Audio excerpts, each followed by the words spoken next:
Disa vajza lindin me tipare personalitete të cilat nuk përputhen me rolin e tyre si bija në familje dhe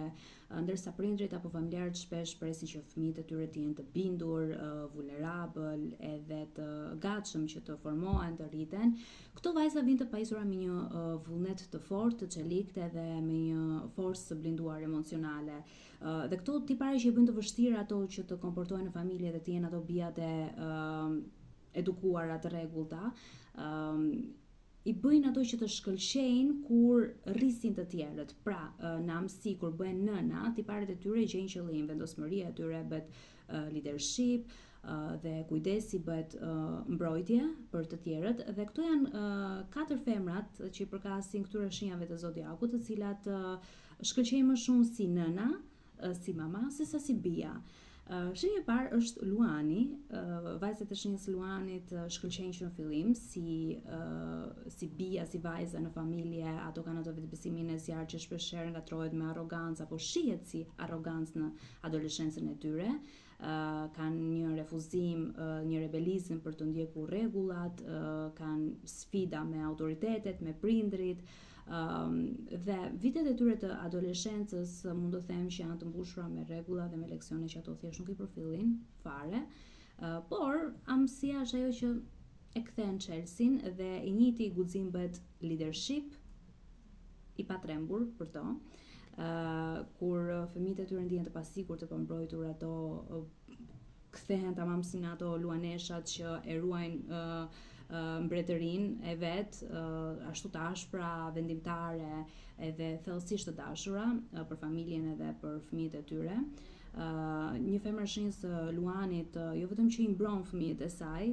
por i mëson edhe se si të jenë të guximshëm në botë. Shenja e dytë është Akrepi, është një tjetër shenjë fikse. Vajzat Akrep janë misterioze, që kanë disa mistere të brendshme që as prindrit e tyre nuk i shohin dhe nuk mund t'i zgjidhin dot edhe nuk mund t'i dallojnë dot. Ato i mbajnë sekretet e tyre shumë të mbyllura, shumë afër zemrës, edhe plagët e tyre, edhe traumat e tyre nuk parahapen, nuk paraflasin, edhe kur kanë shumë nevojë që të shprehen emocionalisht me dikën. Dhe distanca e tyre emocionale nuk është një sfidë, por është një vetmbrojtje për femrat e shenjës Akrepit apo për vajzat e Akrepit, pra kur janë në adoleshencë. Por si nëna, e njëjta natyrë sekretive e fshet, bëhet dhurata e tyre më e madhe në fakt, sepse ato din ato të vërtetat më të pakëndshme dhe më të shëmtuara të botës dhe rreth natyrës njerëzore, që fëmijët e tyre nuk janë gati që t'i kuptojnë, edhe kur dhimbja godet, ato nuk tremben fare. Ato bën streha për familjen e tyre, për fëmijët e tyre.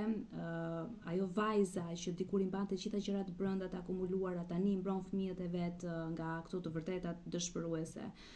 le të them, dhe dashuria e saj është, si thua, është një fortesë për fëmijët e saj, një fortesë mjaft e qëndrueshme. Shenja e tretë është Virgjëresha. Atëherë Virgjëreshat njihen që kanë atë prirjen perfeksioniste, edhe një vajzë virgjëresh në familje është ajo oficerja e paemëruar e kontrollit dhe e cilësisë në familje, që arrin të korrigjojë gramatikën e prindërve, të vëllezërve, të motrave të saj, që do të rregullojë atë raftin e ushqimeve, të rrobave, apo që ofron shpeshherë ato kritikat e padëshiruara mbi strategjinë prindërore, për shembull. Dhe si vajzë, standardet e saj, pra të një femre të shenjës virgjëreshës, mund të duken arrogante, por si nën është ajo arkitektja e shtëpisë, që di gjithë gjërat, ti vendos në atë rregullin e saj që të funksionojnë sa më mirë. Është ajo femra që i parashikon nevojat e fëmijëve të saj, para se ata të flasin, para se ata të shprehen, planifikon me saktësi çdo gjë, krijon strukturë, siç e thash, pra është arkitektja e shtëpisë, dhe dashuria e saj shikohet në detaje, te ushqimi, te rrobat, te oraret e fëmijëve, te korrektesa. Është ajo nëna që i mëson fëmijët që të jenë super korrekt me të tjerët. Dhe shenja e fundit është Britsjapi. Vajzat Britsjap hynë në këtë botë gjysmë të rritura, të maturuara, Ato e dinë se çfarë duan, që në adoleshencë, që në vitet e para të rinisë së tyre, le të them, dinë se si do t'i marrin gjërat, se ku do arrin, se çfarë duan për veten e tyre, edhe pse këshillat e prindërve nuk i përfillin fare, dhe si bia duken mjaft rebele dhe arrogante, edhe femrat e shenjës së Britsjapit, dhe janë dhe shumë kokëforta, dhe kur bëhet fjalë në rolin e tyre si nën, ajo vendosmëria e tyre paraqitet më shumë si një leadership sesa një rebelim. Ato i rrisin fëmijët e tyre me kujdes, me qartësi, duke ofruar jo vetëm dashuri, por edhe një plan veprimi, qoftë detyra shtëpie apo mësime të vështira jetësore që u mësojnë fëmijëve të tyre. Dhe vajza që dikur acaroi, rebeloi kur i thuaj se çfarë duhet të bënte, tashmë bëhet ai zëri i arsyes dhe qëndrueshmërisë në jetën e fëmijëve.